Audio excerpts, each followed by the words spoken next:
In this video, I'm going to show you how you can write a subscript in Google Docs. So if you're interested in knowing this, then keep on watching. Now, the last video I showed you how to write a superscript, and in this video, I will show you the subscript.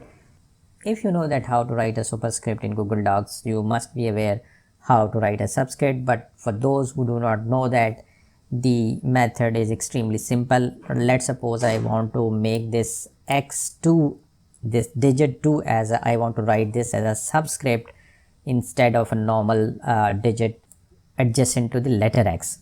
First of all, I will select the digit 2, and then from the format I will go to the text, and from the next pop-up menu I will come here and I will select subscript, and the shortcut key is also visible in front of this, and the shortcut key by default is Control plus comma. So once you will select this, the digit 2 will be written as a subscript to this mathematical equation.